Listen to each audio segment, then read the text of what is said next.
A People's History of the United States. Chapter 9. Slavery without submission, emancipation without freedom. The United States government's support of slavery was based on an overpowering practicality. In 1790, 1,000 tons of cotton were being produced every year in the South. By 1860, it was 1,000,000 tons. In the same period, 500,000 slaves grew to 4 million. A system harried by slave rebellions and conspiracies. Gabriel Prosser, 1800, Denmark Vesey, 1822, Nat Turner, 1831, developed a network of controls in the southern states, hacked by the laws, courts, armed forces, and race prejudice of the nation's political leaders. It would take either a full-scale slave rebellion or a full-scale war to end such a deeply entrenched system. If a rebellion, it might get out of hand and turn its ferocity beyond slavery to the most successful system of capitalist enrichment in the world. If a war, those who made the war would organize its consequences. Hence, it was Abraham Lincoln who freed the slaves, not John Brown. In 1859, John Brown was hanged, with federal complicity, for attempting to do by small-scale violence what Lincoln would do by large-scale violence several years later: end slavery. With slavery abolished by order of the government true, a government pushed hard to do so, by blacks, free and slave, and by white abolitionists, its end could be orchestrated so as to set limits to emancipation. Liberation from the top would go only so far as the interests of the dominant groups permitted. If carried further by the momentum of war, the rhetoric of a crusade, it could be pulled back to a safer position. Thus, while the ending of slavery led to a reconstruction of national politics and economics, it was not a radical reconstruction, but a safe one, in fact, a profitable one. The plantation system, based on tobacco growing in Virginia, North Carolina, and Kentucky, and rice in South Carolina, expanded into lush new cotton lands in Georgia, Alabama, Mississippi, and needed more slaves. But slave importation became illegal in 1808. Therefore, from the beginning, the law went unenforced, says John Hope Franklin, from slavery to freedom. The long, unprotected coast, the certain markets, and the prospects of huge profits were too much for the American merchants, and they yielded to the temptation. He estimates that perhaps 250,000 slaves were imported illegally before the Civil War. How can slavery be described? Perhaps not at all by those who have not experienced it. The 1932 edition of a best-selling textbook by two Northern liberal historians saw slavery as perhaps the Negro's necessary transition to civilization. Economists or climatricians, statistical historians, have tried to assess slavery by estimating how much money was spent on slaves for food and medical care. But can this describe the reality of slavery as it was to a human being who lived inside it? Are the conditions of slavery as important as the existence of slavery? John Little, a former slave, wrote, "They say slaves are happy, because they laugh, and are merry. I myself and 3 or 4 others have received 200 lashes in the day, and had our feet in fetters, yet, at night, we would sing and dance, and make others laugh at the rattling of our chains. Happy men we must have been. We did it to keep down trouble, and to keep our hearts from being completely broken. That is as true as the gospel. Just look at it, must not we have been very happy? Yet I have done it myself, I have cut capers in chains." A record of deaths kept in a plantation journal, now in the University of North Carolina archives, lists the ages and cause of death of all those who died on the plantation between 1850 and 1855. Of the 32 who died in that period, only 4 reached the age of 60, 4 reached the age of 50, 7 died in their 40s, 7 died in their 20s or 30s, and 9 died before they were 5 years old. But can statistics record what it meant for families to be torn apart, when a master, for profit, sold a husband or a wife, a son or a daughter? In 1858, a slave named Abram Scriven was sold by his master, and wrote to his wife, "Give my love to my father and mother and tell them goodbye for me, and if we shall not meet in this world I hope to meet in heaven." One recent book on slavery, Robert Fogel and Stanley Engerman, Time on the Cross, looks at whippings in 1840–1842 on the Barrow plantation in Louisiana with 200 slaves. The records show that over the course of 2 years a total of 160 whippings were administered, an average of 0.7 whippings per hand per year. About half the hands were not whipped at all during the period. One could also say, half of all slaves were whipped. That has a different ring. That figure, 0.7 per hand per year, shows whipping was infrequent for any individual. But looked at another way, once every 4 or 5 days, some slave was whipped. Barrow, as a plantation owner, according to his biographer, was no worse than the average. He spent money on clothing for his slaves, gave them holiday celebrations, built a dance hall for them. He also built a jail and was constantly devising ingenious punishments, for he realized that uncertainty was an important aid in keeping his gangs well in hand. The whippings, the punishments, were work disciplines. Still, Herbert Gutman, Slavery and the Numbers Game, finds, dissecting Fogel and Engerman's statistics, overall, for in 5 cotton pickers engaged in 1 or more disorderly acts in 1840–41.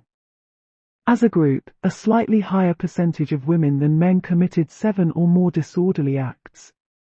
Thus, Gutman disputes the argument of Fogel and Engerman that the Barrow plantation slaves became devoted, hard-working responsible slaves who identified their fortunes with the fortunes of their masters. Slave revolts in the United States were not as frequent or as large-scale as those in the Caribbean islands or in South America. Probably the largest slave revolt in the United States took place near New Orleans in 1811. 400 to 500 slaves gathered after a rising at the plantation of a Major Andrew. Armed with cane knives, axes, and clubs, they wounded Andrew, killed his son, and began marching from plantation to plantation, their numbers growing.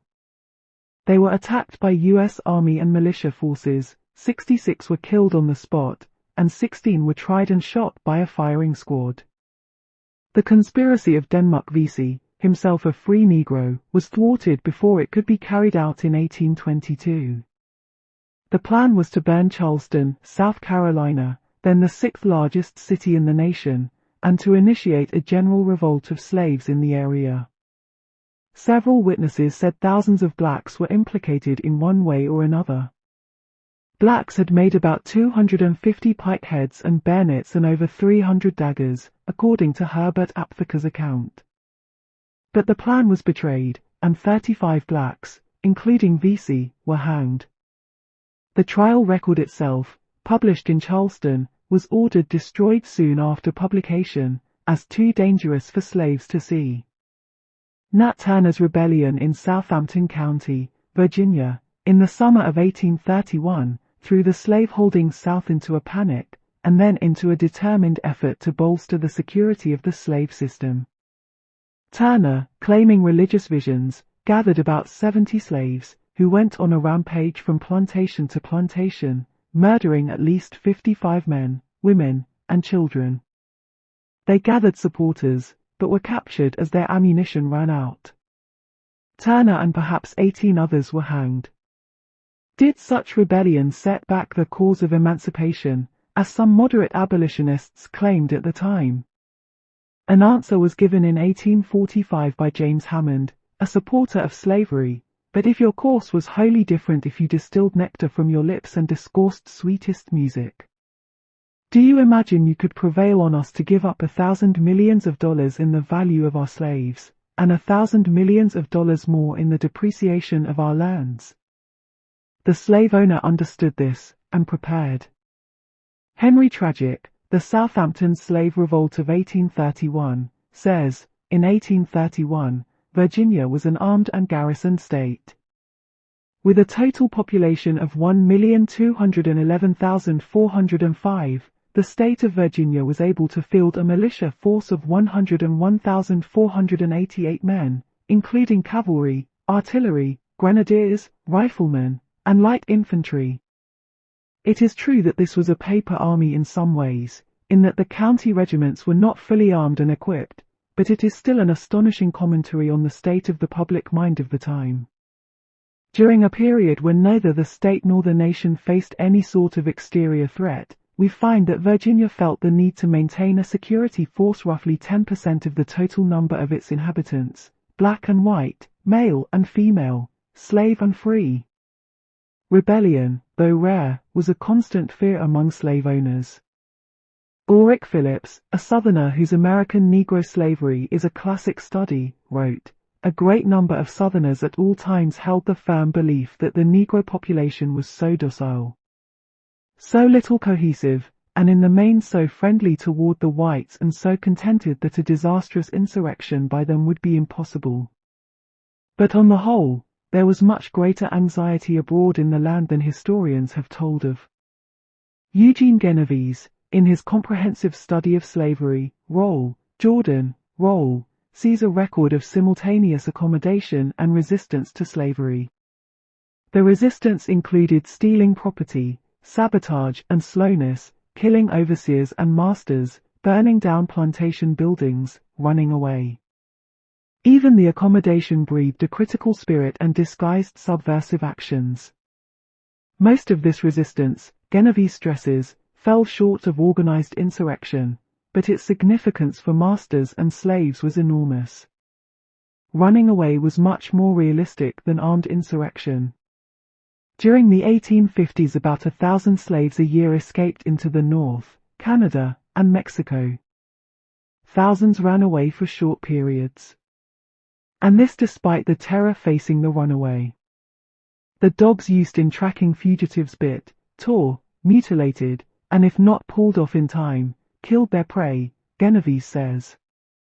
Harriet Tubman, born into slavery, her head injured by an overseer when she was 15, made her way to freedom alone as a young woman, then became the most famous conductor on the Underground Railroad.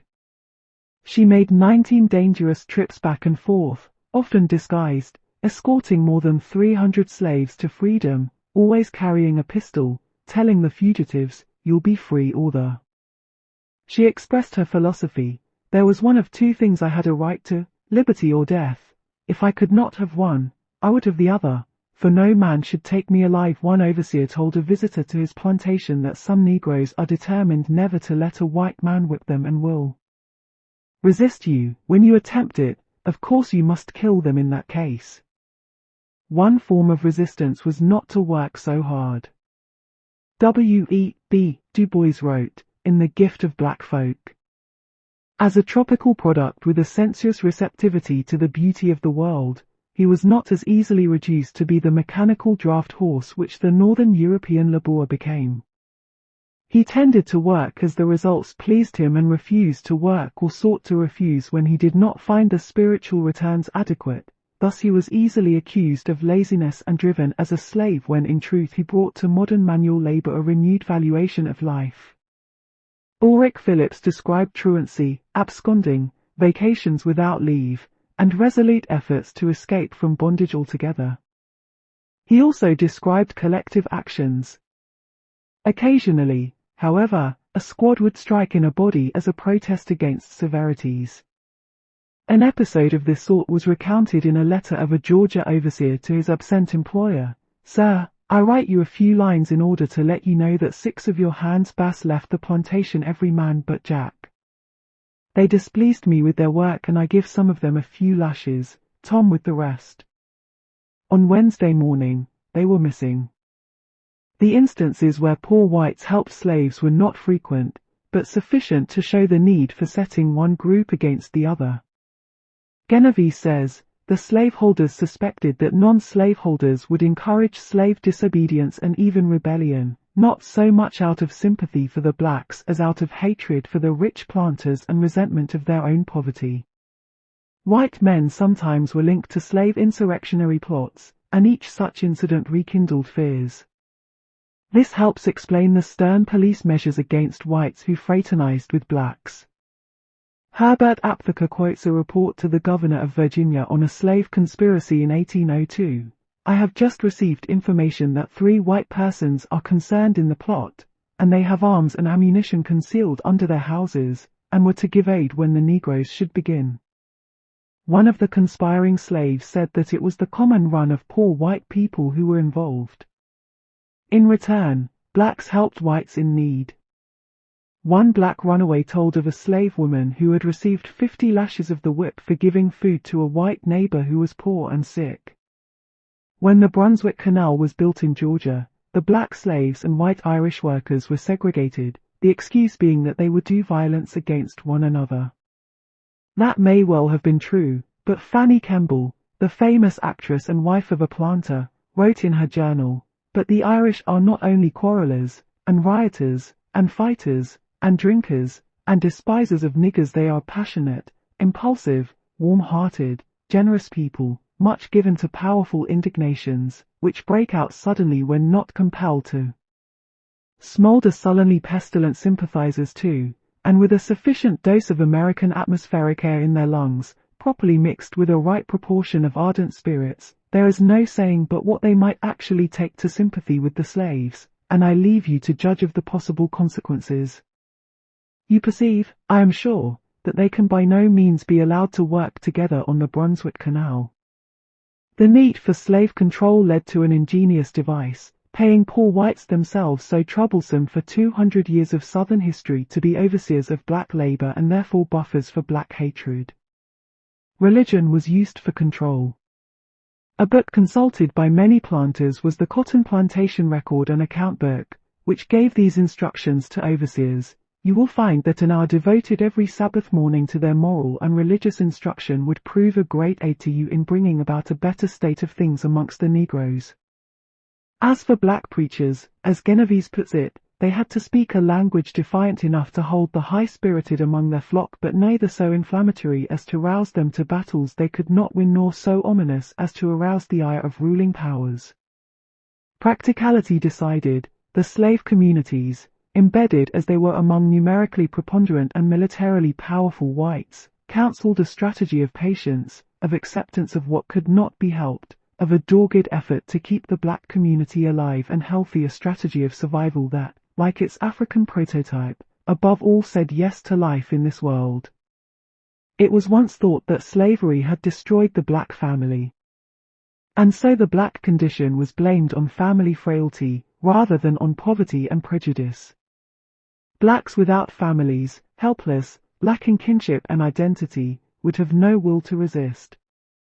But interviews with ex-slaves, done in the 1930s by the Federal Writers Project of the New Deal for the Library of Congress, showed a different story, which George Rowick summarizes. From sundown to sunup, the slave community acted like a generalized extended kinship system in which all adults looked after all children, and there was little division between my children for whom I'm responsible and your children for whom you're responsible. A kind of family relationship in which older children have great responsibility for caring for younger siblings is obviously more functionally integrative and useful for slaves than the pattern of sibling rivalry and often dislike that frequently comes out of contemporary middle-class nuclear families composed of highly individuated persons.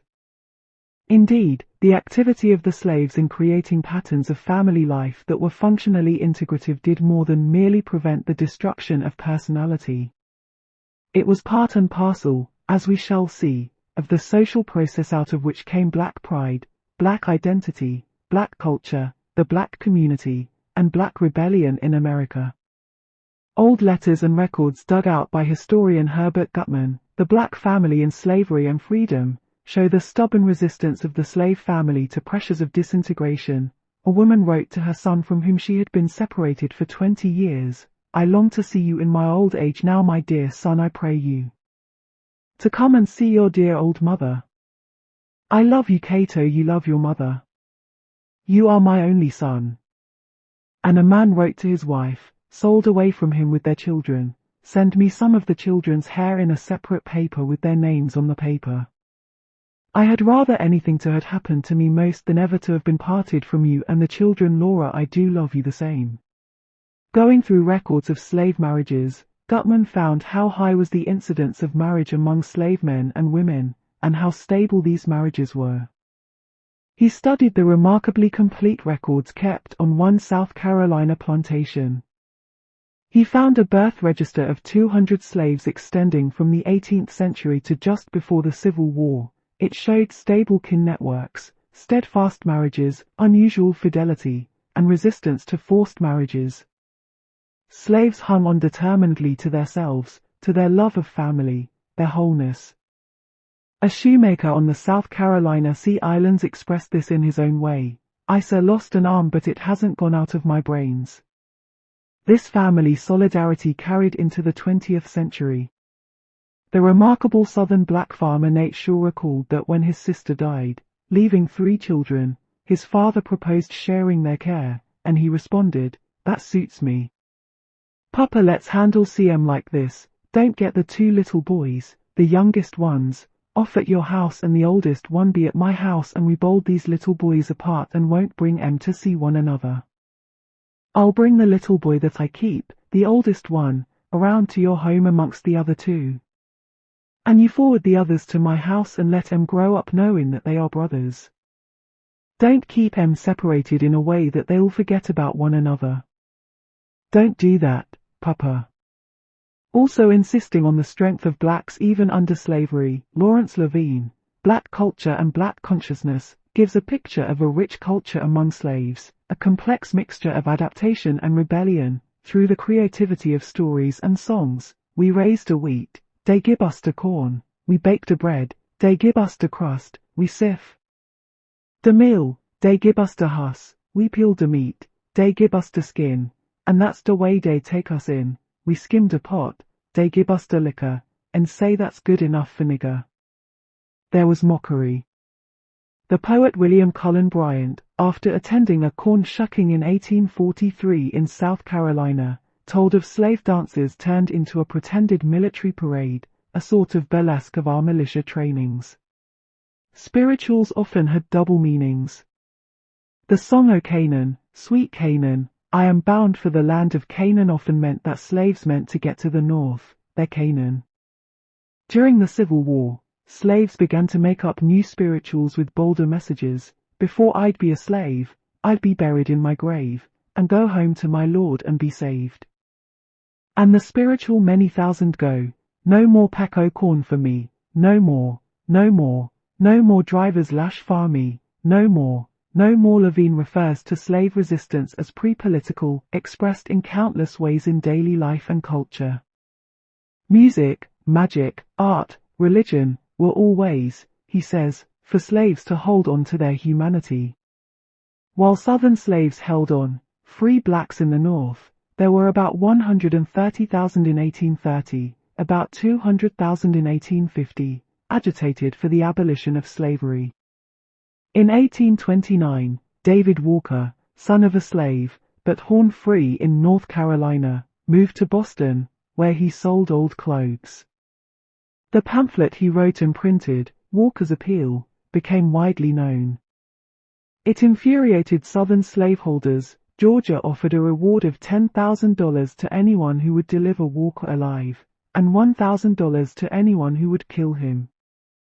It is not hard to understand why when you read his appeal. There was no slavery in history, even that of the Israelites in Egypt, worse than the slavery of the black man in America, Walker said. Show me a page of history, either sacred or profane, on which a verse can be found, which maintains that the Egyptians heaped the insupportable insult upon the children of Israel, by telling them that they were not of the human family. Walker was scathing to his fellow blacks who would assimilate. "I would wish, candidly to be understood, that I would not give a pinch of snuff to be married to any white person I ever saw in all the days of my life. Blacks must fight for their freedom," he said. "Let our enemies go on with their butcheries, and at once fill up their cup. Never make an attempt to gain our freedom or natural right from under our cruel oppressors and murderers, until you see your way clear when that hour arrives and you move. Be not afraid or dismayed. God has been pleased to give us 2 eyes, 2 hands, 2 feet, and some sense in our heads as well as they. They have no more right to hold us in slavery than we have to hold them. Our sufferings will come to an end, in spite of all the Americans this side of eternity. then we will want all the learning and talents among ourselves, and perhaps more, to govern ourselves. Every dog must have its day. The Americans is coming to an end. One summer day in 1830, David Walker was found dead near the doorway of his shop in Boston. Some born in slavery acted out the unfulfilled desire of millions. Frederick Douglass, a slave, sent to Baltimore to work as a servant and as a laborer in the shipyard, somehow learned to read and write, and at 21, in the year 1838, escaped to the North, where he became the most famous black man of his time, as lecturer, newspaper editor, writer. In his autobiography, Narrative of the Life of Frederick Douglass, he recalled his first childhood thoughts about his condition. Why am I a slave? Why are some people slaves, and others masters? Was there ever a time when this was not so? How did the relation commence? Once, however, engaged in the inquiry, I was not very long in finding out the true solution of the matter. It was not color, but crime, not God, but man, that afforded the true explanation of the existence of slavery, nor was I long in finding out another important truth, viz., what man can make, man can unmake. I distinctly remember being, even then, most strongly impressed with the idea of being a free man some clay. This cheering assurance was an inborn dream of my human nature, a constant menace to slavery and one which all the powers of slavery were unable to silence or extinguish. The Fugitive Slave Act passed in 1850 was a concession to the Southern states in return for the admission of the Mexican War territories, California, especially, into the Union as non-slave states. The act made it easy for slave owners to recapture ex-slaves or simply to pick up blacks they claimed had run away. Northern blacks organized resistance to the Fugitive Slave Act, denouncing President Fillmore, who signed it, and Senator Daniel Webster, who supported it.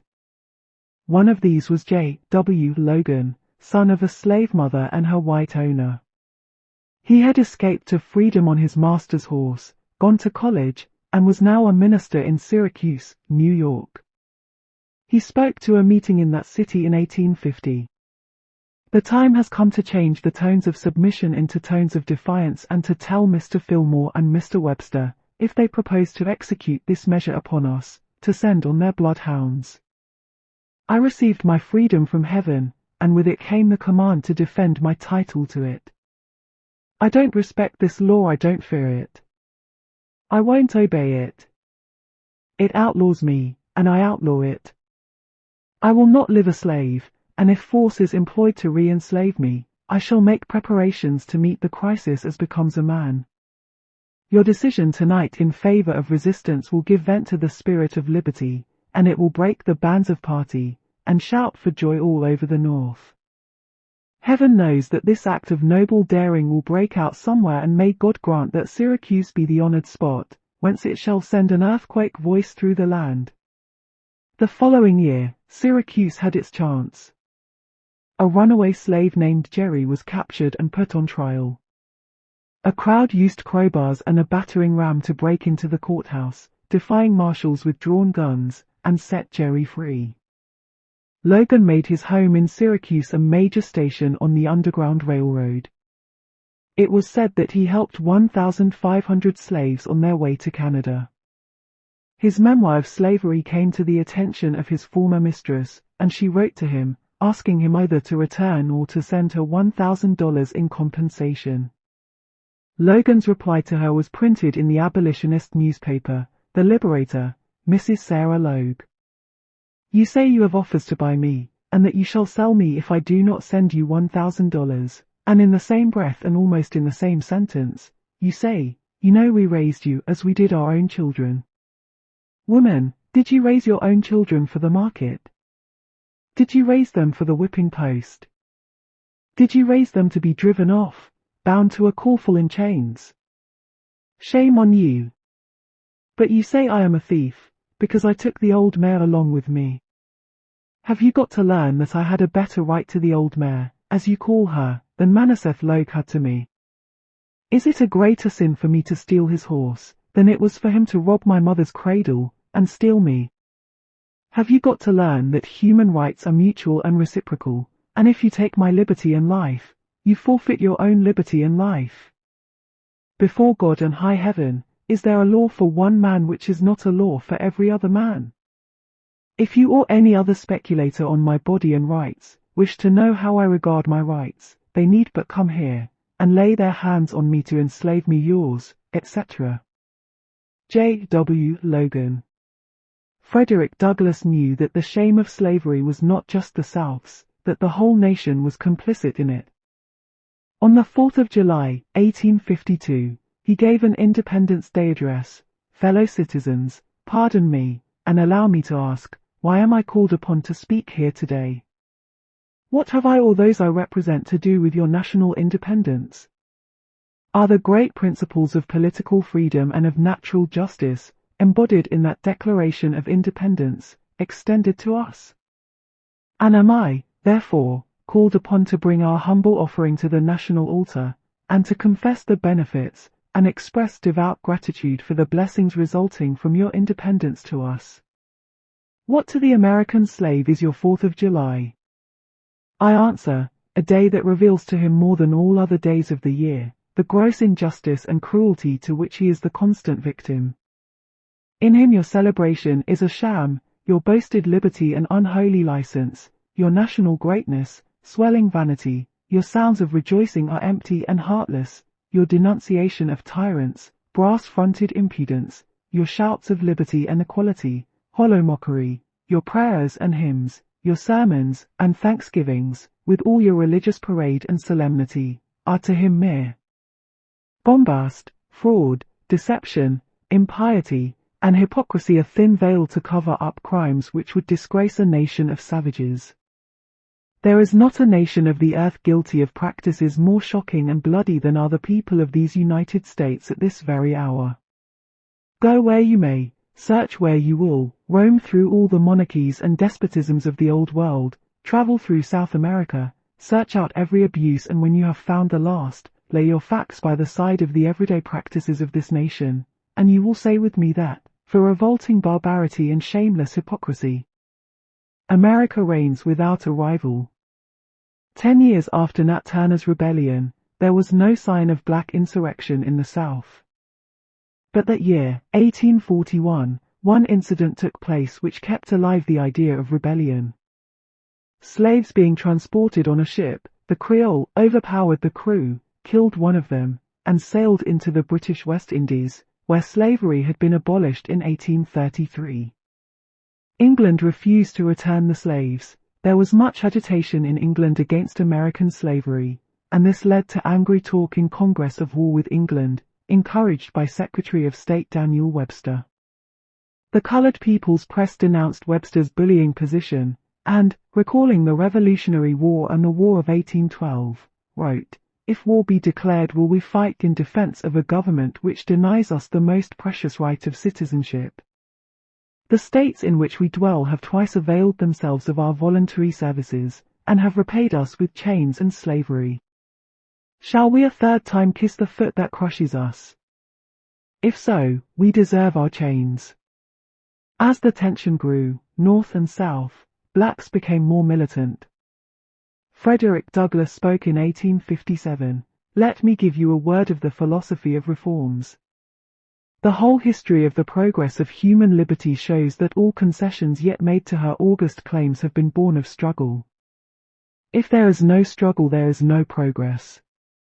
Those who profess to favor freedom and yet deprecate agitation are men who want crops without plowing up the ground. They want rain without thunder and lightning. They want the ocean without the awful roar of its many waters. The struggle may be a moral one, or it may be a physical one, or it may be both moral and physical, but it must be a struggle. Power concedes nothing without a demand. It never did and it never will." There were tactical differences between Douglass and William Lloyd Garrison, white abolitionist and editor of the Liberator, differences between black and white abolitionists in general. Blacks were more willing to engage in armed insurrection, but also more ready to use existing political devices, the ballot box, the Constitution, anything to further their cause. They were not as morally absolute in their tactics as the Garrisonians. Moral pressure would not do it alone. The blacks knew it would take all sorts of tactics, from elections to rebellion. However present in the minds of Northern Negroes was the question of slavery is shown by black children in a Cincinnati school, a private school financed by Negroes. The children were responding to the question, "What do you think most about?" Only 5 answers remain in the records, and all refer to slavery. A 7-year-old child wrote, "Dear schoolmates, we are going next summer to buy a farm and to work part of the day and to study the other part if we live to see it, and come home part of the day to see our mothers and sisters and cousins if we are got any, and see our kind folks, and to be good boys, and when we get a man to get the poor slaves from bondage. And I am sorrow to hear that the boat went down with 200 poor slaves from up the river. Oh, how sorrow I am to hear that, it grieves my heart so drat I could faint in 1 minute." White abolitionists did courageous and pioneering work, on the lecture platform, in newspapers, in the Underground Railroad. Black abolitionists, less publicized, were the backbone of the anti-slavery movement. Before Garrison published his famous Liberator in Boston in 1831, the first National Convention of Negroes had been held. David Walker had already written his appeal, and a black abolitionist magazine named Freedom's Journal had appeared. Of the Liberator's first 25 subscribers, most were black. Blacks had to struggle constantly with the unconscious racism of white abolitionists. They also had to insist on their own independent voice. Douglass wrote for the Liberator, but in 1847 started his own newspaper in Rochester, North Star, which led to a break with Garrison. In 1854, a conference of Negroes declared, "It is emphatically our battle, no one else can fight it for us. Our relations to the anti-slavery movement must be and are changed. Instead of depending upon it, we must lead it." Certain black women faced the triple hurdle of being abolitionists in a slave society, of being black among white reformers, and of being women in a reform movement dominated by men. When Sojourner Truth rose to speak in 1853 in New York City at the 4th National Women's Rights Convention, it all came together. There was a hostile mob in the hall shouting, jeering, threatening. She said, "I know that it feels a kind o' hissin' and ticklin' like to see a colored woman get up and tell you about things, and women's rights. We have all been thrown down so low that nobody thought we'd ever get up again, but we will come up again. And now I'm here, we'll have our rights, see if we don't, and you can't stop us from them, see if you can. You may hiss as much as yon like, but it is coming. I am sitting among you to watch, and every once in a while I will come out and tell you what time of night it is." After Nat Turner's violent uprising and Virginia's bloody repression, the security system inside the South became tighter. Perhaps only an outsider could hope to launch a rebellion. It was such a person, a white man of ferocious courage and determination, John Brown, whose wild scheme it was to seize the federal arsenal at Harper's Ferry, Virginia, and then set off a revolt of slaves through the South. Harriet Tubman, 5 feet tall, some of her teeth missing, a veteran of countless secret missions piloting blacks out of slavery, was involved with John Brown and his plans. But sickness prevented her from joining him. Frederick Douglass too had met with Brown. He argued against the plan from the standpoint of its chances of success, but he admired the ailing man of 60, tall, gaunt, white-haired. Douglass was right, the plan would not work. The local militia, joined by 100 Marines under the command of Robert E. Lee, surrounded the insurgents. Although his men were dead or captured, John Brown refused to surrender. He barricaded himself in a small brick building near the gate of the armory. The troops battered down a door. A Marine lieutenant moved in and struck Brown with his sword. Wounded, sick, he was interrogated.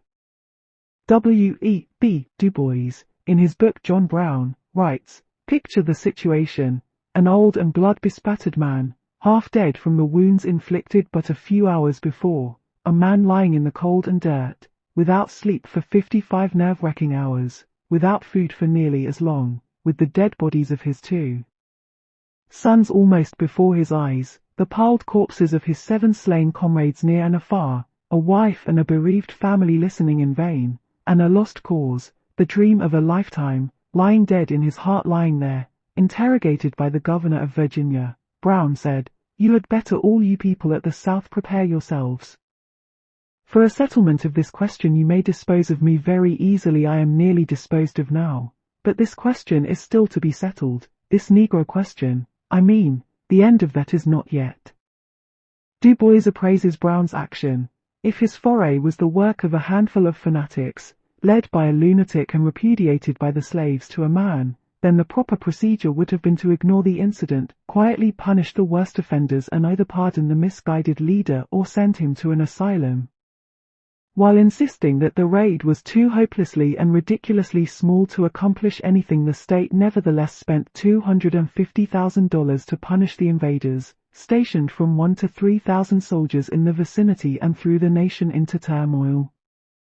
In John Brown's last written statement, in prison, before he was hanged, he said, "I, John Brown, am quite certain that the crimes of this guilty land will never be purged away but with blood." Ralph Waldo Emerson, not an activist himself, said of the execution of John Brown, "He will make the gallows holy as the cross." Of the 22 men in John Brown's striking force, 5 were black. 2 of these were killed on the spot, 1 escaped, and 2 were hanged by the authorities. Before his execution, John Copeland wrote to his parents, "Remember that if I must die, I die in trying to liberate a few of my poor and oppressed people from my condition of servitude which God in his holy writ has hurled his most bitter denunciations against. I am not terrified by the gallows. I imagine that I hear you, and all of you, mother, father, sisters, and brothers, say no, there is not a cause for which we, with less sorrow, could see you there. Believe me when I tell you, that though shut up in prison and under sentence of death, I have spent more happy hours here, and I would almost as lief the now as at any time, for I feel that I am prepared to meet my Maker." John Brown was executed by the state of Virginia with the approval of the national government. It was the national government which, while weakly enforcing the law ending the slave trade, sternly enforced the laws providing for the return of fugitives to slavery. It was the national government that, in Andrew Jackson's administration, collaborated with the South to keep abolitionist literature out of the mails in the Southern states. It was the Supreme Court of the United States that declared in 1857 that the slave Dred Scott could not sue for his freedom because he was not a person, but property. Such a national government would never accept an end to slavery by rebellion. It would end slavery only under conditions controlled by whites, and only when required by the political and economic needs of the business elite of the North.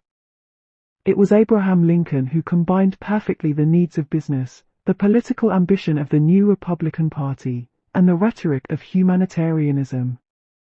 He would keep the abolition of slavery not at the top of his list of priorities, but close enough to the top so it could be pushed there temporarily by abolitionist pressures and by practical political advantage. Lincoln could skillfully blend the interests of the very rich and the interests of the black at a moment in history when these interests met. And he could link these two with a growing section of Americans, the white, up-and-coming, economically ambitious, politically active middle class.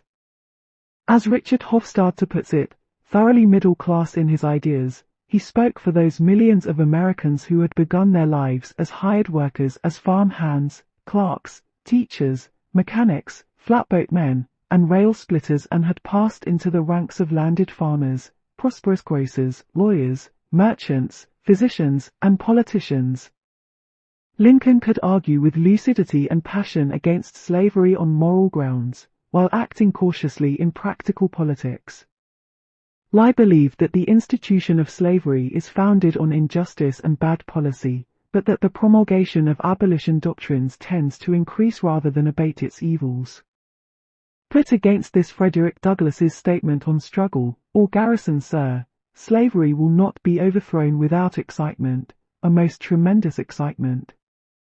Lincoln read the Constitution strictly, to mean that Congress, because of the 10th Amendment, reserving to the states powers not specifically given to the national government, could not constitutionally bar slavery in the states. When it was proposed to abolish slavery in the District of Columbia, which did not have the rights of a state but was directly under the jurisdiction of Congress, Lincoln said this would be constitutional, but it should not be done unless the people in the district wanted it. Since most there were white, this killed the idea. As Hofstadter said of Lincoln's statement, it breathes the fire of an uncompromising insistence on moderation. Lincoln refused to denounce the fugitive slave law publicly. He wrote to a friend, "I confess I hate to see the poor creatures hunted down, but I bite my lips and keep quiet." And when he did propose, in 1849, as a congressman, a resolution to abolish slavery in the District of Columbia, he accompanied this with a section requiring local authorities to arrest and return fugitive slaves coming into Washington. This led Wendell Phillips, the Boston abolitionist, to refer to him years later as that slavehound from Illinois. He opposed slavery, but could not see blacks as equals, so a constant theme in his approach was to free the slaves and to send them back to Africa. In his 1858 campaign in Illinois for the Senate against Stephen Douglas, Lincoln spoke differently depending on the views of his listeners, and also perhaps depending on how close it was to the election. Speaking in northern Illinois in July, in Chicago, he said, "Let us discard all this quibbling about this man and the other man, this race and that race and the other race being inferior, and therefore they must be placed in an inferior position. Let us discard all these things, and unite as one people throughout this land, until we shall once more stand up declaring that all men are created equal." 2 months later in Charleston, in southern Illinois, Lincoln told his audience, "I will say, then, that I am not, nor ever have been, in favor of bringing about in any way the social and political equality of the white and black races, applause, that I am not, nor ever have been, in favor of making voters or jurors of Negroes, nor of qualifying them to hold office, nor to intermarry with white people, and inasmuch as they cannot so live, while they do remain together there must be the position of superior and inferior, and as much as any other man am in favor of having the superior position assigned to the white race." Behind the secession of the South from the Union, after Lincoln was elected president in the fall of 1860 as candidate of the new Republican Party, was a long series of policy clashes between South and North. The clash was not over slavery as a moral institution. Most Northerners did not care enough about slavery to make sacrifices for it, certainly not the sacrifice of war. It was not a clash of peoples. Most Northern whites were not economically favored, not politically powerful. Most Southern whites were poor farmers, not decision-makers, but of elites. The Northern elite wanted economic expansion, free land, free labor, a free market, a high protective tariff for manufacturers, a Bank of the United States. The slave interests opposed all that. They saw Lincoln and the Republicans as making continuation of their pleasant and prosperous way of life impossible in the future. So, when Lincoln was elected, 7 Southern states seceded from the Union. Lincoln initiated hostilities by trying to repossess the federal base at Fort Sumter, South Carolina, and 4 more states seceded. The Confederacy was formed, the Civil War was on. Lincoln's first inaugural address, in March 1861, was conciliatory toward the South and the seceded states. "I have no purpose, directly or indirectly, to interfere with the institution of slavery in the states where it exists. I believe I have no lawful right to do so, and I have no inclination to do so." And with the war 4 months on, when General John C. Fremont in Missouri declared martial law and said slaves of owners resisting the United States were to be free, Lincoln countermanded this order. He was anxious to hold in the Union the slave states of Maryland, Kentucky, Missouri, and Delaware. It was only as the war grew more bitter, the casualties mounted, desperation to win heightened, and the criticism of the abolitionists threatened to unravel the tattered coalition behind Lincoln that he began to act against slavery. Hofstadter puts it this way: like a delicate barometer, he recorded the trend of pressures, and as the radical pressure increased he moved toward the left. Wendell Phillips said that if Lincoln was able to grow, it is because we have watered him. Racism in the North was as entrenched as slavery in the South, and it would take the war to shake both. New York blacks could not vote unless they owned $250 in property, a qualification not applied to whites. A proposal to abolish this, put on the ballot in 1860, was defeated 2-1, although Lincoln carried New York by 50,000 votes. Frederick Douglass commented, "The black baby of Negro suffrage was thought too ugly to exhibit on so grand an occasion. The Negro was stowed away like some people put out of sight their deformed children when company comes." Wendell Phillips, with all his criticism of Lincoln, recognized the possibilities in his election. Speaking at the Ch9 Temple in Boston the day after the election, Phillips said, "If the Telegraph speaks truth, for the first time in our history the slave has chosen a president of the United States, not an abolitionist, hardly an anti-slavery man. Mr. Lincoln consents to represent an anti-slavery idea. A pawn on the political chessboard, his value is in his position. With fair effort, we may soon change him for knight, bishop, or queen, and sweep the board." Applause. Conservatives in the Boston upper classes wanted reconciliation with the South. At one point they stormed an abolitionist meeting at that same Ch9 Temple, shortly after Lincoln's election, and asked that concessions be made to the South in the interests of commerce, manufactures, agriculture. The spirit of Congress, even after the war began, was shown in a resolution it passed in the summer of 1861, with only a few dissenting votes. This war is not waged for any purpose of overthrowing or interfering with the rights of established institutions of those states, but to preserve the Union. The abolitionists stepped up their campaign. Emancipation petitions poured into Congress in 1861 and 1862. In May of that year, Wendell Phillips said, "Abraham Lincoln may not wish it, he cannot prevent it, the nation may not will it, but the nation cannot prevent it. I do not care what men want or wish, the Negro is the pebble in the cogwheel, and the machine cannot go on until you get him out." In July, Congress passed a Confiscation Act, which enabled the freeing of slaves of those fighting the Union. But this was not enforced by the Union generals, and Lincoln ignored the non-enforcement. Garrison called Lincoln's policy stumbling, halting, prevaricating, irresolute, weak, besotted, and Phillips said Lincoln was a first-rate, second-rate man. An exchange of letters between Lincoln and Horace Greeley, editor of the New York Tribune, in August of 1862, gave Lincoln a chance to express his views. Greeley wrote, "Dear Sir, I do not intrude to tell you, for you must know already that a great proportion of those who triumphed in your election are sorely disappointed and deeply pained by the policy you seem to be pursuing with regard to the slaves of rebels. We require of you, as the first servant of the Republic, charged especially and preeminently with this duty, that you execute the laws. We think you are strangely and disastrously remiss with regard to the emancipating provisions of the new Confiscation Act. We think you are unduly influenced by the counsels of certain politicians hailing from the border slave states." Greeley appealed to the practical need of winning the war. "We must have scouts, guides, spies, cooks, teamsters, diggers and choppers from the blacks of the South, whether we allow them to fight for us or not. I entreat you to render a hearty and unequivocal obedience to the law of the land." Lincoln had already shown his attitude by his failure to countermand an order of one of his commanders, General Henry Halleck, who forbade fugitive Negroes to enter his army's lines. Now he replied to Greeley, "Dear Sir, I have not meant to leave anyone in doubt. My paramount object in this struggle is to save the Union, and is not either to save or destroy slavery.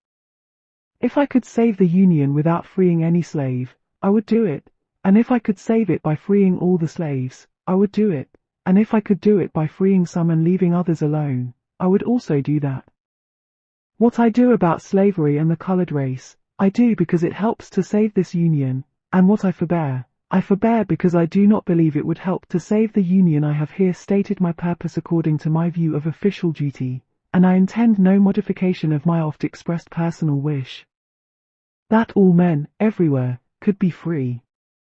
Yours, A. Lincoln.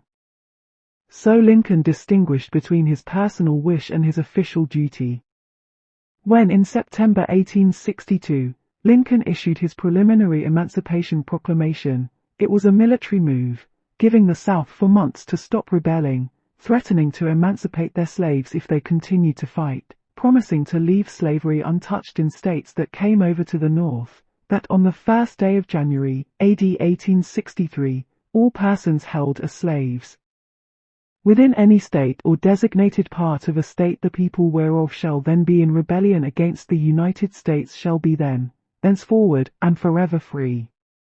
Thus, when the Emancipation Proclamation was issued January 1, 1863, it declared slaves free in those areas still fighting against the Union, which it listed very carefully, and said nothing about slaves behind Union lines.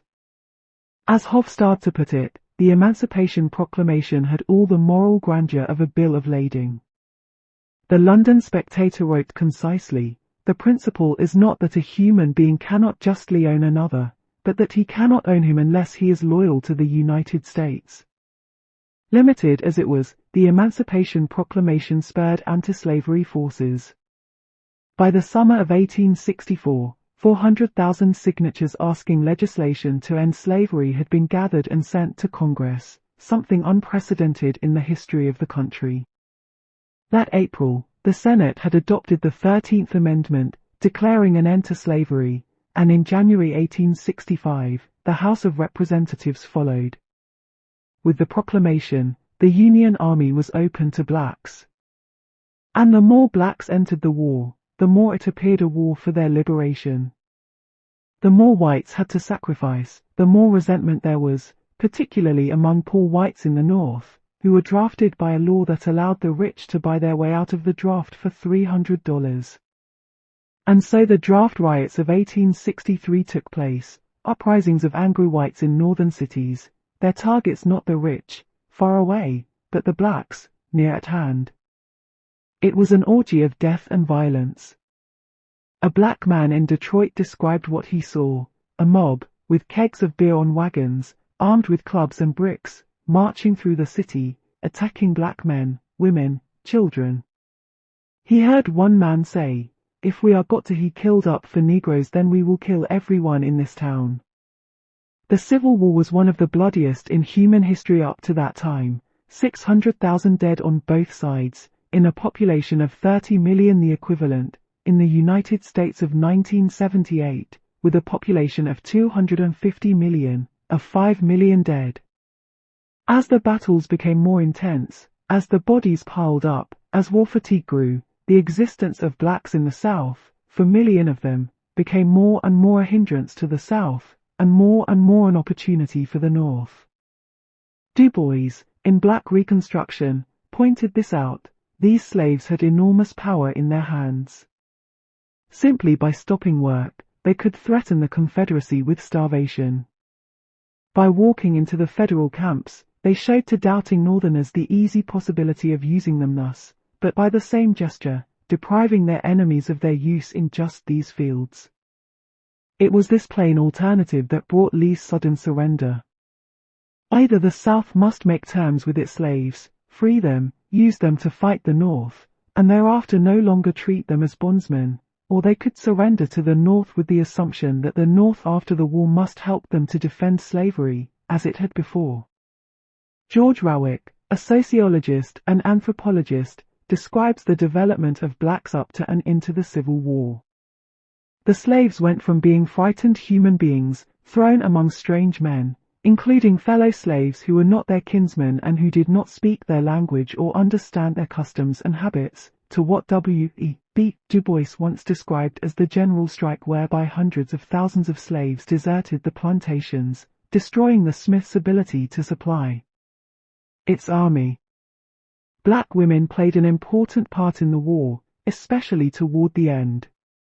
Sojourner Truth, the legendary ex-slave who had been active in the women's rights movement, became recruiter of black troops for the Union Army, as did Josephine St. Pierre Ruffin of Boston. Harriet Tubman raided plantations, leading black and white troops, and in one expedition freed 750 slaves. Women moved with the colored regiments that grew as the Union Army marched through the South, helping their husbands, enduring terrible hardships on the long military treks, in which many children died. They suffered the fate of soldiers, as in April 1864, when Confederate troops at Fort Pillow, Kentucky, massacred Union soldiers who had surrendered black and white, along with women and children in an adjoining camp. It has been said that black acceptance of slavery is proved by the fact that during the Civil War, when there were opportunities for escape, most slaves stayed on the plantation. In fact, 500,000 ran away, about 1 in 5, a high proportion when one considers that there was great difficulty in knowing where to go and how to live. The owner of a large plantation in South Carolina and Georgia wrote in 1862, "This war has taught us the perfect impossibility of placing the least confidence in the Negro. In too numerous instances those we esteemed the most have been the first to desert us." That same year, a lieutenant in the Confederate Army and once mayor of Savannah, Georgia, wrote, "I deeply regret to learn that the Negroes still continue to desert to the enemy." A minister in Mississippi wrote in the fall of 1862, "On my arrival was surprised to hear that our Negroes stampeded to the Yankees last night, or rather a portion of them. I think every one, but with 1 or 2 exceptions, will go to the Yankees. Eliza and her family are certain to go." She does not conceal her thoughts but plainly manifests her opinions by her conduct insolent and insulting. And a Woman's Plantation Journal of January 1865. "The people are all idle on the plantations, most of them seeking their own pleasure. Many servants have proven faithful, others false and rebellious against all authority and restraint. Their condition is one of perfect anarchy and rebellion. They have placed themselves in perfect antagonism to their owners and to all government and control. Nearly all the house servants have left their homes, and from most of the plantations they have gone in a body."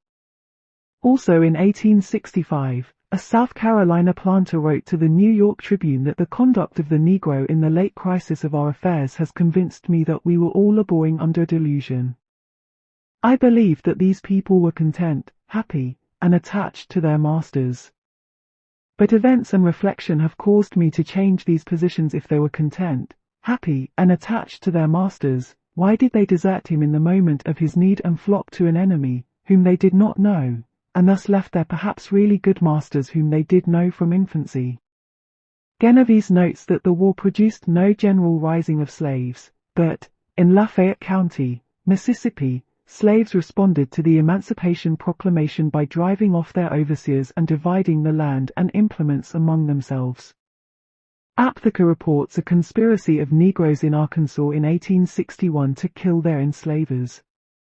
In Kentucky that year, houses and barns were burned by Negroes, and in the city of Newcastle slaves paraded through the city singing political songs and shouting for Lincoln, according to newspaper accounts. After the Emancipation Proclamation, a Negro waiter in Richmond, Virginia, was arrested for leading a servile plot, while in Yazoo City, Mississippi, slaves burned the courthouse and 14 homes. There were special moments. Robert Smalls, later a South Carolina congressman, and other blacks took over a steamship, the Planter, and sailed it past the Confederate guns to deliver it to the Union Navy. Most slaves neither submitted nor rebelled. They continued to work, waiting to see what happened. When opportunity came, they left, often joining the Union Army. 200,000 blacks were in the Army and Navy, and 38,000 were killed. Historian James McPherson says, "Without their help, the North could not have won the war as soon as it did, and perhaps it could not have won at all." What happened to blacks in the Union Army and in the northern cities during the war gave some hint of how limited the emancipation would be, even with full victory over the Confederacy. Off-duty black soldiers were attacked in northern cities, as in Zanesville, Ohio, in February 1864, where cries were heard to kill the nigger. Black soldiers were used for the heaviest and dirtiest work, digging trenches, hauling logs and camion, loading ammunition, digging wells for white regiments. White privates received $13 a month, Negro privates received $10 a month. Late in the war, a black sergeant of the 3rd South Carolina Volunteers, William Walker, marched his company to his captain's tent and ordered them to stack arms and resign from the army as a protest against what he considered a breach of contract, because of unequal pay. He was court-martialed and shot for mutiny. Finally, in June 1864, Congress passed a law granting equal pay to Negro soldiers. The Confederacy was desperate in the latter part of the war, and some of its leaders suggested the slaves, more and more an obstacle to their cause, be enlisted, used, and freed. After a number of military defeats, the Confederate Secretary of War, Judah Benjamin, wrote in late 1864 to a newspaper editor in Charleston, "It is well known that General Lee, who commands so largely the confidence of the people, is strongly in favor of our using the Negroes for defense, and emancipating them, if necessary, for that purpose." One general, indignant, wrote, "If slaves will make good soldiers, our whole theory of slavery is wrong." By early 1865, the pressure had mounted, and in March President Davis of the Confederacy signed a Negro soldier law authorizing the enlistment of slaves as soldiers, to be freed by consent of their owners and their state governments. But before it had any significant effect, the war was over.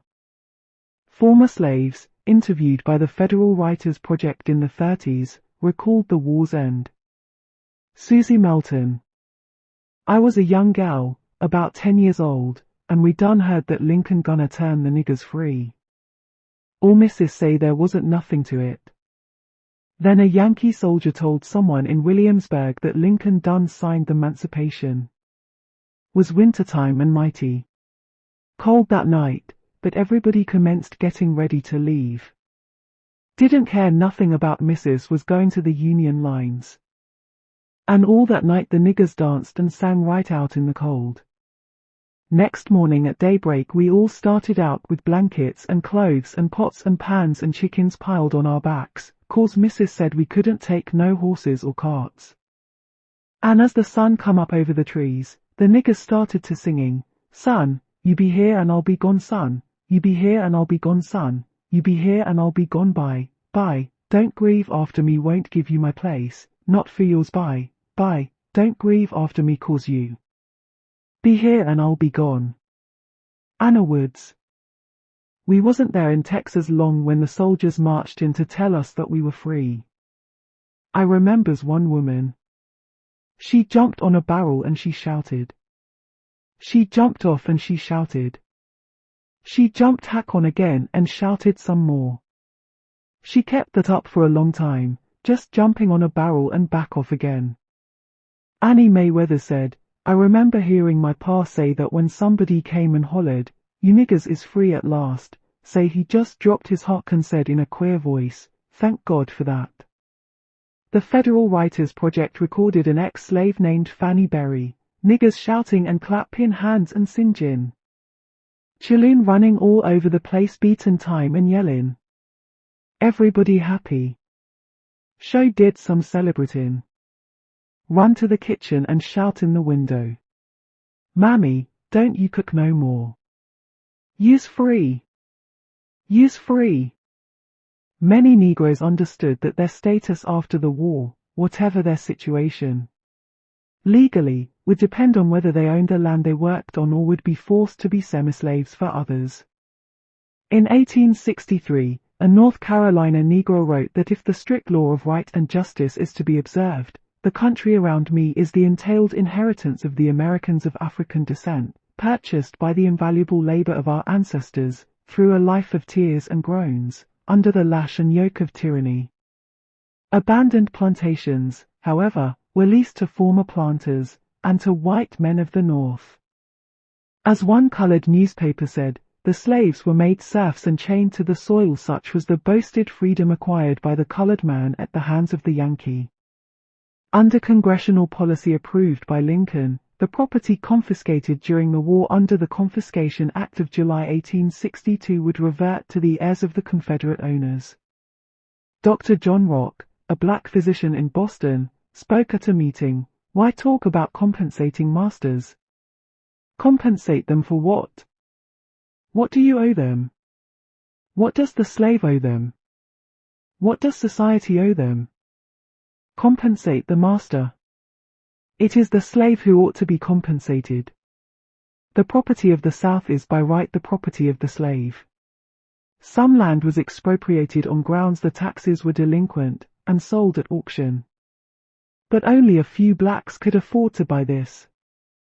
In the South Carolina Sea Islands, out of 16,000 acres up for sale in March of 1863, freedmen who pooled their money were able to buy 2,000 acres, the rest being bought by northern investors and speculators. A freedman on the islands dictated a letter to a former teacher now in Philadelphia. My dear young missus, do, my missus, tell Lincoln that we wants land dis berry land that is rich with dis sweat ob de face and de blood ob we back we could have been by all we want, but they make the lots too big, and cut we out. The word come from Mass Lincoln self, that we take out claims and hold on to and plant and he will see that we get every man 10 or 20 acre. We too glad. We stake out and list, but for the time for plant, these commissionaries sells to white folks all the best land. Where Lincoln? In early 1865, General William T. Sherman held a conference in Savannah, Georgia, with 20 Negro ministers and church officials, mostly former slaves, at which one of them expressed their need. The way we can best take care of ourselves is to have land, and till it by our labor. 4 days later Sherman issued Special Field Order No. 15, designating the entire southern coastline 30 miles inland for exclusive Negro settlement. Freedmen could settle there, taking no more than 40 acres per family. By June 1865, 40,000 freedmen had moved onto new farms in this area.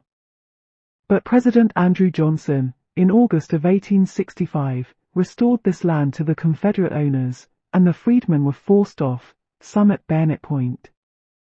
Ex-slave Thomas Hall told the Federal Writers Project, Lincoln got the praise for freeing us, but did he do it? He gave us freedom without giving us any chance to live to ourselves, and we still had to depend on the Southern white man for work, food, and clothing, and he held us out of necessity and want in a state of servitude but little better than slavery. The American government had set out to fight the slave states in 1861, not to end slavery, but to retain the enormous national territory and market and resources. Yet, victory required a crusade, and the momentum of that crusade brought new forces into national politics, more blacks determined to make their freedom mean something, more whites, whether freedmen's bureau officials, or teachers in the Sea Islands, or carpetbaggers, with various mixtures of humanitarianism and personal ambition concerned with racial equality. There was also the powerful interest of the Republican Party in maintaining control over the national government, with the prospect of Southern black votes to accomplish this. Northern businessmen, seeing Republican policies as beneficial to them, went along for a while. The result was that brief period after the Civil War in which Southern Negroes voted, elected blacks to state legislatures and to Congress, introduced free and racially mixed public education to the South. A legal framework was constructed. The 13th Amendment outlawed slavery, neither slavery nor involuntary servitude, except as a punishment for crime whereof the party shall have been duly convicted, shall exist within the United States, or any place subject to their jurisdiction. The 14th Amendment repudiated the pre-war Dred Scott decision by declaring that all persons born or naturalized in the United States were citizens. It also seemed to make a powerful statement for racial equality, severely limiting states' rights. No state shall make or enforce any law which shall abridge the privileges or immunities of citizens of the United States, nor shall any state deprive any person of life, liberty, or property, without due process of law, nor deny to any person within its jurisdiction the equal protection of the laws. The 15th Amendment said, "The right of citizens of the United States to vote shall not be denied or abridged by the United States or by any state on account of race, color, or previous condition of servitude." Congress passed a number of laws in the late 1860s and early 1870s in the same spirit, laws making it a crime to deprive Negroes of their rights, requiring federal officials to enforce those rights, giving Negroes the right to enter contracts and buy property without discrimination. And in 1875, a Civil Rights Act outlawed the exclusion of Negroes from hotels, theaters, railroads, and other public accommodations. With these laws, with the Union Army in the South as protection, and a civilian army of officials in the Freedmen's Bureau to help them, Southern Negroes came forward, voted, formed political organizations, and expressed themselves forcefully on issues important to them. They were hampered in this for several years by Andrew Johnson, vice president under Lincoln, who became president when Lincoln was assassinated at the close of the war. Johnson vetoed bills to help Negroes. He made it easy for Confederate states to come back into the Union without guaranteeing equal rights to blacks. During his presidency, these returned Southern states enacted black codes, which made the freed slaves like serfs, still working the plantations. For instance, Mississippi in 1865 made it illegal for freedmen to rent or lease farmland, and provided for them to work under labor contracts which they could not break under penalty of prison. It also provided that the courts could assign black children under 18 who had no parents, or whose parents were poor, to forced labor, called apprenticeships, with punishment for runaways.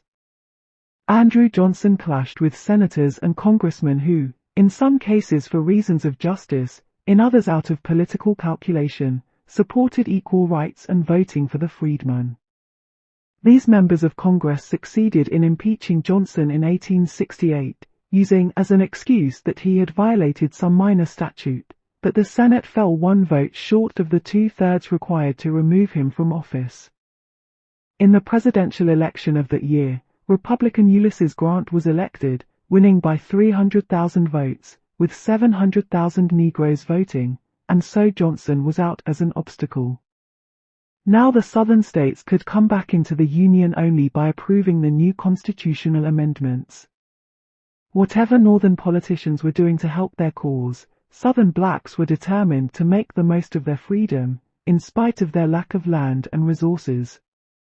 A study of blacks in Alabama in the first years after the war by historian Peter Colchin finds that they began immediately asserting their independence of whites, forming their own churches, becoming politically active, strengthening their family ties, trying to educate their children.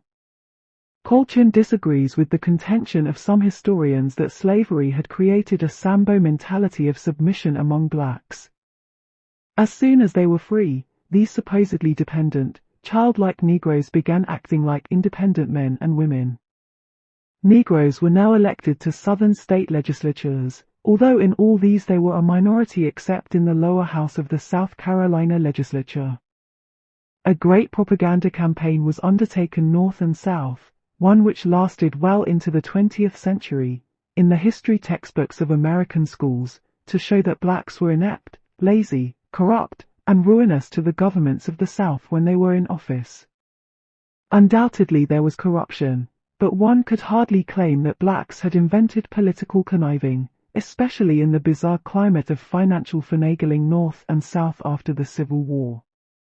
It was true that the public debt of South Carolina, $7 million in 1865, went up to $29 million in 1873, but the new legislature introduced free public schools for the first time into the state. Not only were 70,000 Negro children going to school by 1876 where none had gone before, but 50,000 white children were going to school where only 20,000 had attended in 1860. Black voting in the period after 1869 resulted in 2 Negro members of the U.S. Senate, Hiram Revels and Blanche Bruce, both from Mississippi, and 20 congressmen, including 8 from South Carolina, 4 from North Carolina, 3 from Alabama, and 1 each from the other former Confederate states. This list would dwindle rapidly after 1876, the last black left Congress in 1901. A Columbia University scholar of the 20th century, John Burgess, referred to black Reconstruction as follows. In place of government by the most intelligent and virtuous part of the people for the benefit of the governed, here was government by the most ignorant and vicious part of the population. A black skin means membership in a race of men which has never of itself succeeded in subjecting passion to reason, has never, therefore, created civilization of any kind. One has to measure against those words the black leaders in the post-war South. For instance, Henry McNeill Turner, who had escaped from peonage on a South Carolina plantation at the age of 15, taught himself to read and write, read law books while a messenger in a lawyer's office in Baltimore, and medical books while a handyman in a Baltimore medical school, served as chaplain to a Negro regiment, and then was elected to the first post-war legislature of Georgia. In 1868, the Georgia legislature voted to expel all its Negro members, 2 senators, 25 representatives, and Turner spoke to the Georgia House of Representatives. A black woman graduate student at Atlanta University later brought his speech to light. Mr. Speaker, I wish the members of this House to understand the position that I take. I hold that I am a member of this body. Therefore, sir, I shall neither fawn or cringe before any party, nor stoop to beg them for my rights. I am here to demand my rights, and to hurl thunderbolts at the men who would dare to cross the threshold of my manhood. The scene presented in this House, today, is one unparalleled in the history of the world.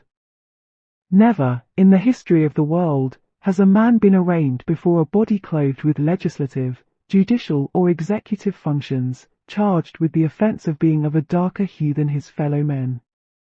It has remained for the state of Georgia, in the very heart of the 19th century, to call a man before the bar, and there charge him with an act for which he is no more responsible than for the head which he carries upon his shoulders. The Anglo-Saxon race, sir, is a most surprising one.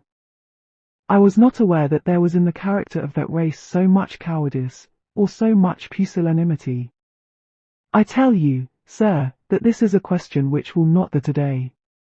This event shall be remembered by posterity for ages yet to come, and while the sun shall continue to climb the hills of heaven. We are told that if black men want to speak, they must speak through white trumpets. If black men want their sentiments expressed, they must be adulterated and sent through white messengers, who will quibble, and equivocate, and evade, as rapidly as the pendulum of a clock. The great question, sir, is this: am I a man? If I am such, I claim the rights of a man. Why, sir, though we are not white, we have accomplished much.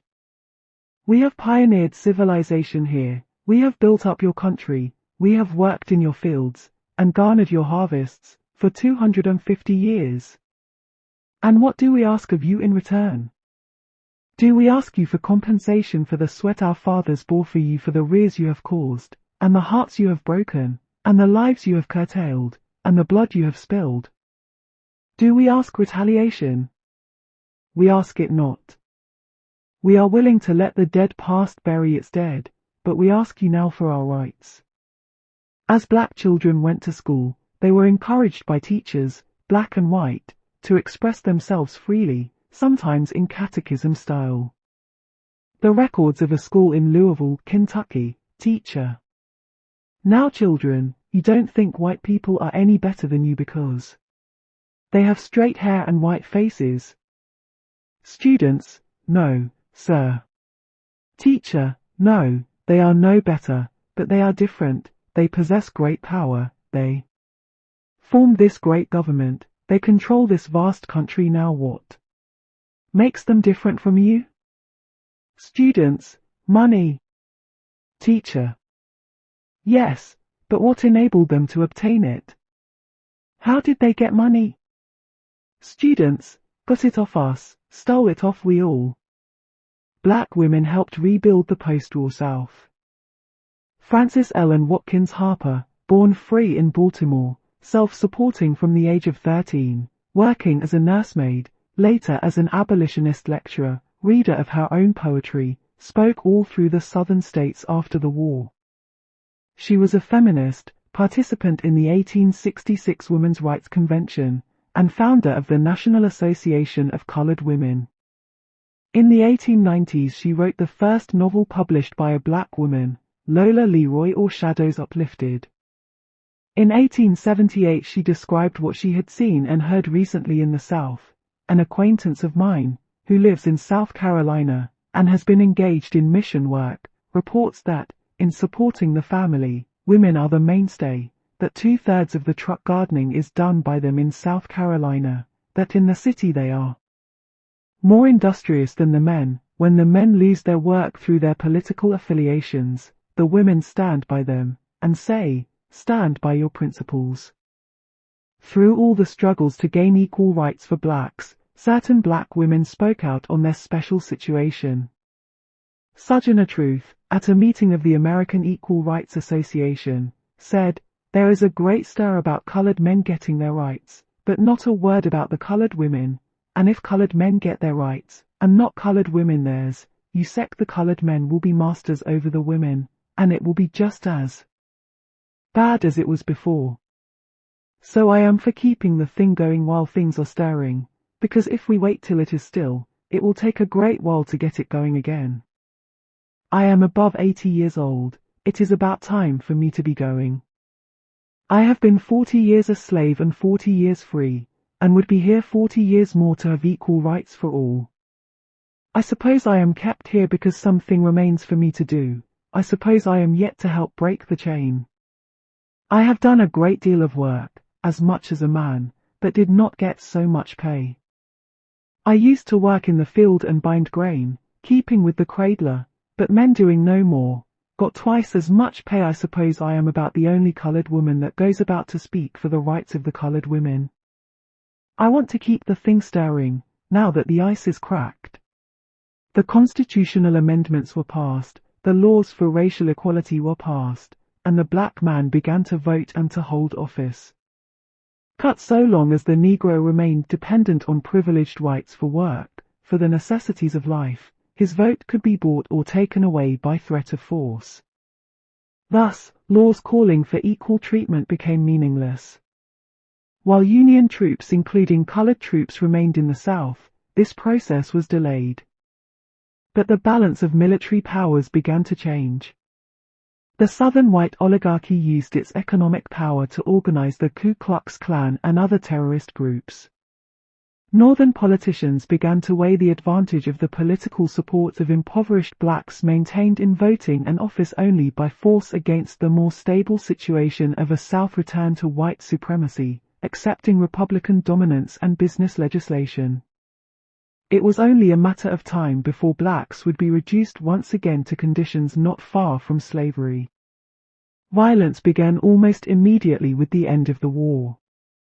In Memphis, Tennessee, in May of 1866, whites on a rampage of murder killed 46 Negroes, most of them veterans of the Union Army, as well as 2 white sympathizers. 5 Negro women were raped. 90 homes, 12 schools, and 4 churches were burned. In New Orleans, in the summer of 1866, another riot against blacks killed 35 Negroes and 3 whites. Mrs. Sarah Song testified before a congressional investigating committee. "Have you been a slave?" "I have been a slave." "What did you see of the rioting?" "I saw them kill my husband. It was on Tuesday night, between 10 and 11 o'clock. B was shot in the head while he was in bed sick. There were between 20 and 30 men. They came into the room. Then one stepped back and shot him. He was not a yard from him. B put the pistol to his head and shot him 3 times. Then one of them kicked him, and another shot him again when he was down. He never spoke after he fell. They then went running right off and did not come back again." The violence mounted through the late 1860s and early 1870s as the Ku Klux Klan organized raids, lynchings, beatings, burnings. For Kentucky alone, between 1867 and 1871, the National Archives lists 116 acts of violence. A sampling. 1.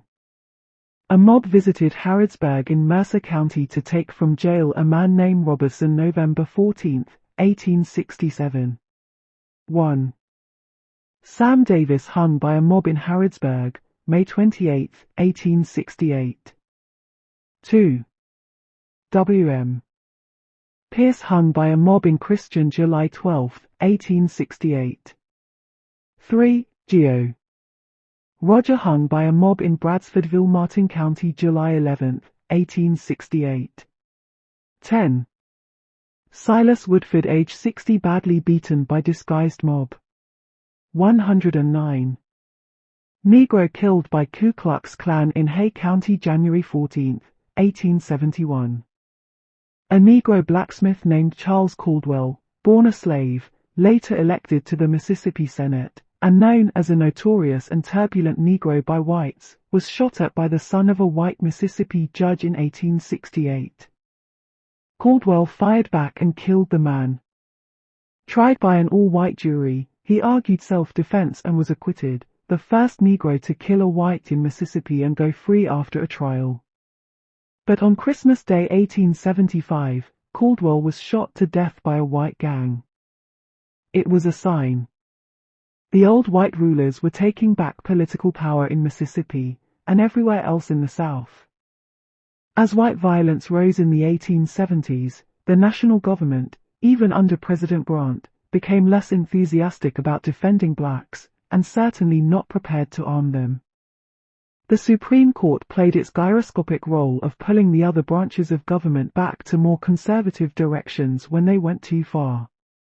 It began interpreting the 14th Amendment passed presumably for racial equality in a way that made it impotent for this purpose.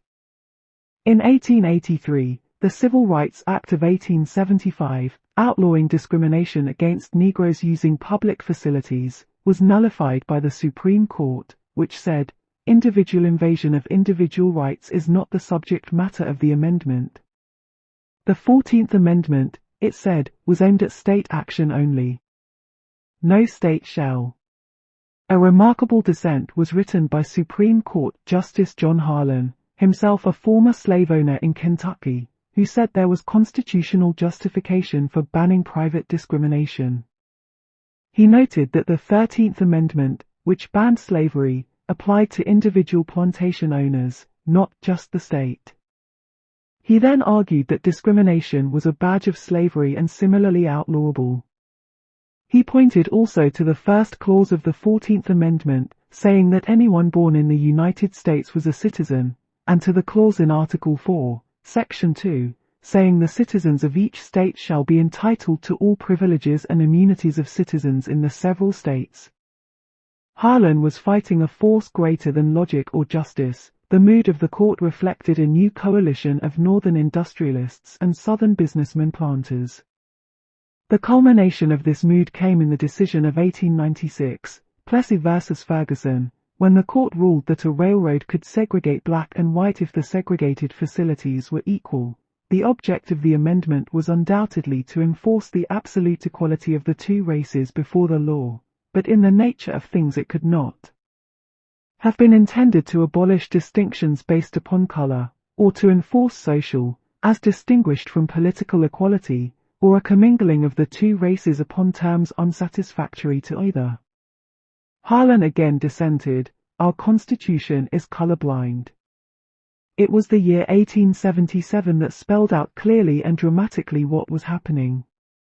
When the year opened, the presidential election of the past November was in bitter dispute. The Democratic candidate, Samuel Tilden, had 184 votes and needed one more to be elected.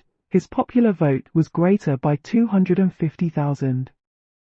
The Republican candidate, Rutherford Hayes, had 166 electoral votes. 3 states not yet counted had a total of 19 electoral votes. If Hayes could get all of those, he would have 185 and be president. This is what his managers proceeded to arrange. They made concessions to the Democratic Party and the White South, including an agreement to remove Union troops from the South, the last military obstacle to the re-establishment of white supremacy there. Northern political and economic interests needed powerful allies and stability in the face of national crisis. The country had been in economic depression since 1873, and by 1877 farmers and workers were beginning to rebel. As C. Van Woodward puts it in his History of the 1877 Compromise, Reunion and Reaction, it was a depression year, the worst year of the severest depression yet experienced. In the East, labor and the unemployed were in a bitter and violent temper. Out west, a tide of agrarian radicalism was rising. From both East and West came threats against the elaborate structure of protective tariffs, national banks, railroad subsidies, and monetary arrangements upon which the new economic order was founded. It was a time for reconciliation between Southern and Northern elites. Woodward asks, could the South be induced to combine with the Northern conservatives and become a prop instead of a menace to the new capitalist order? With billions of dollars worth of slaves gone, the wealth of the Old South was wiped out. They now looked to the national government for help, credit, subsidies, flood control projects.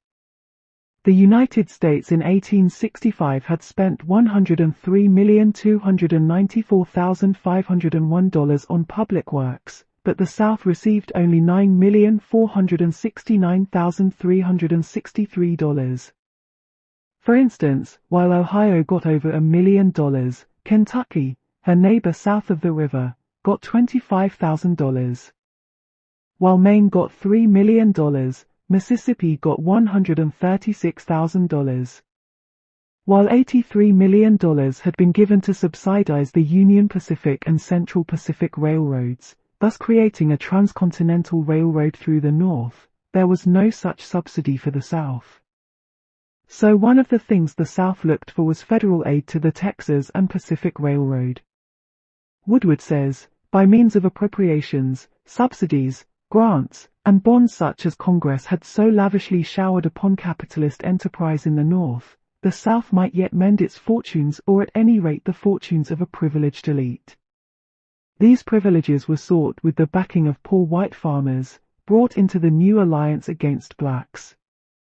The farmers wanted railroads, harbor improvements, flood control, and, of course, land, not knowing yet how these would be used not to help them but to exploit them. For example, as the first act of the new North-South capitalist cooperation, the Southern Homestead Act, which had reserved all federal lands 1/3 of the area of Alabama, Arkansas, Florida, Louisiana, Mississippi for farmers who would work the land, was repealed. This enabled absentee speculators and lumbermen to move in and buy up much of this land. And so the deal was made. The proper committee was set up by both houses of Congress to decide where the electoral votes would go. The decision was, they belonged to Hayes, and he was now president. As Woodward sums it up, the Compromise of 1877 did not restore the old order in the South. It did assure the dominant whites political autonomy and non-intervention in matters of race policy and promised them a share in the blessings of the new economic order. In return, the South became, in effect, a satellite of the dominant region. The importance of the new capitalism in overturning what black power existed in the post-war South is affirmed by Horace Mann Bond's study of Alabama Reconstruction, which shows, after 1868, a struggle between different financiers. Yes, racism was a factor, but accumulations of capital, and the men who controlled them, were as unaffected by attitudinal prejudices as it is possible to be. Without sentiment, without emotion, those who sought profit from an exploitation of Alabama's natural resources turned other men's prejudices and attitudes to their own account, and did so with skill and a ruthless acumen. It was an age of coal and power, and northern Alabama had both. The bankers in Philadelphia and New York, and even in London and Paris, had known this for almost 2 decades. The only thing lacking was transportation. And so, in the mid-1870s, bond notes, northern bankers began appearing in the directories of southern railroad lines. J.P. Morgan appears by 1875 as director for several lines in Alabama and Georgia. In the year 1886, Henry Grady, an editor of the Atlanta Constitution, spoke at a dinner in New York. In the audience were J. P. Morgan, H. M. Flagler, an associate of Rockefeller, Russell Sage, and Charles Tiffany. His talk was called The New South and his theme was, "Let bygones be bygones, let us have a new era of peace and prosperity." The Negro was a prosperous laboring class. He had the fullest protection of the laws and the friendship of the Southern people. Grady joked about the Northerners who sold slaves to the South and said the South could now handle its own race problem. He received a rising ovation, and the band played Dixie. That same month, an article in the New York Daily Tribune. The leading coal and iron men of the South, who have been in this city during the last 10 days, will go home to spend the Christmas holidays, thoroughly satisfied with the business of the year, and more than hopeful for the future. And they have good reason to be. The time for which they have been waiting for nearly 20 years, when Northern capitalists would be convinced not only of the safety but of the immense profits to be gained from the investment of their money in developing the fabulously rich coal and iron resources of Alabama, Tennessee, and Georgia, has come at last. The North, it must be recalled, did not have to undergo a revolution in its thinking to accept the subordination of the Negro. When the Civil War ended, 19 of the 24 Northern states did not allow blacks to vote. By 1900, all the Southern states, in new constitutions and new statutes, had written into law the disfranchisement and segregation of Negroes, and a New York Times editorial said, "Northern men no longer denounce the suppression of the Negro vote. The necessity of it under the supreme law of self-preservation is candidly recognized." While not written into law in the North, the counterpart in racist thought and practice was there. An item in the Boston Transcript, September 25, 1895, a colored man who gives his name as Henry W. Turner was arrested last night on suspicion of being a highway robber. He was taken this morning to Black's studio, where he had his picture taken for the Rogues Gallery. That angered him, and he made himself as disagreeable as he possibly could. Several times along the way to the photographers he resisted the police with all his might, and had to be clubbed. In the post-war literature, images of the Negro came mostly from Southern white writers like Thomas Nelson Page, who in his novel Red Rock referred to a Negro character as a hyena in a cage, a reptile, a species of worm, a wild beast. And, interspersed with paternalistic urgings of friendship for the Negro, Joel Chandler Harris, in his Uncle Remus stories, would have Uncle Remus say, "Put a spellin' book in a nigger's hands, right den do you loses a plowhand. I can take a bile stave and fling mo sense into a nigger in 1 minute dan all de schoolhouses betwixt dis de state a midgeon."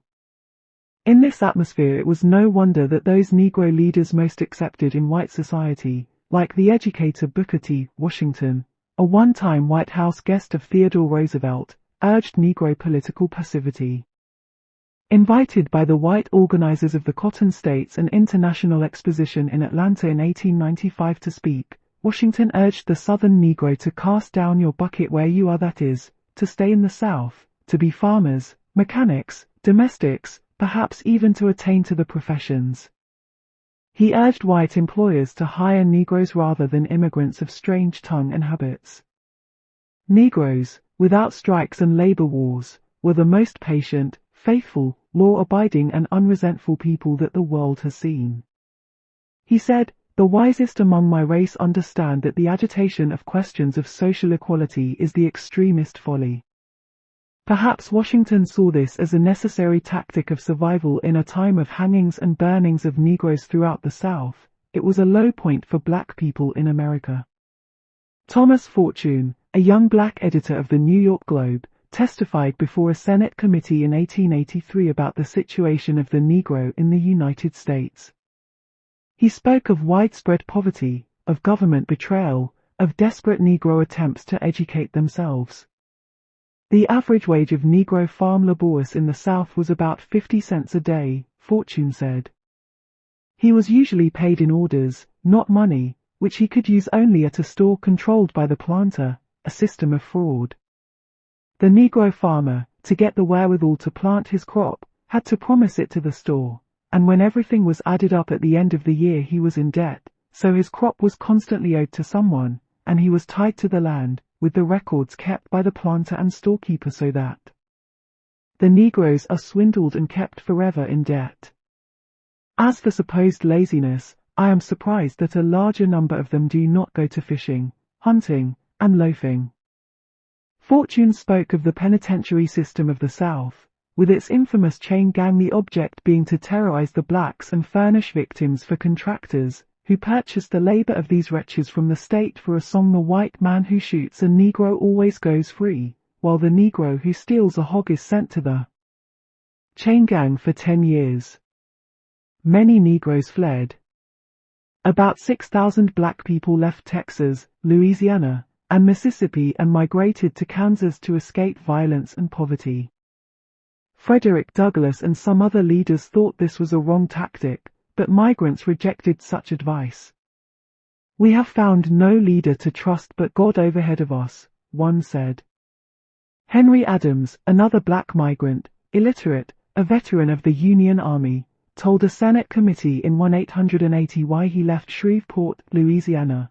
"We see that the whole South, every state in the South, had got into the hands of the very men that held us slaves." Even in the worst periods, Southern Negroes continued to meet, to organize in self-defense. Herbert Aptheker reprints 13 documents of meetings, petitions, and appeals of Negroes in the 1880s in Baltimore, Louisiana, the Carolinas, Virginia, Georgia, Florida, Texas, Kansas, showing the spirit of defiance and resistance of blacks all over the South. This, in the face of over 100 lynchings a year by this time. Despite the apparent hopelessness of this situation, there were black leaders who thought Booker T. Washington wrong in advocating caution and moderation. John Hope, a young black man in Georgia, who heard Washington's Cotton Exposition speech, told students at a Negro college in Nashville, Tennessee, "If we are not striving for equality, in heaven's name for what are we living? I regard it as cowardly and dishonest for any of our colored men to tell white people or colored people that we are not struggling for equality. Yes, my friends, I want equality. Nothing less. Now catch your breath, for I am going to use an adjective. I am going to say we demand social equality. I am no wild beast, nor am I an unclean thing. Rise, brothers. Come, let us possess this land. Be discontented. Be dissatisfied.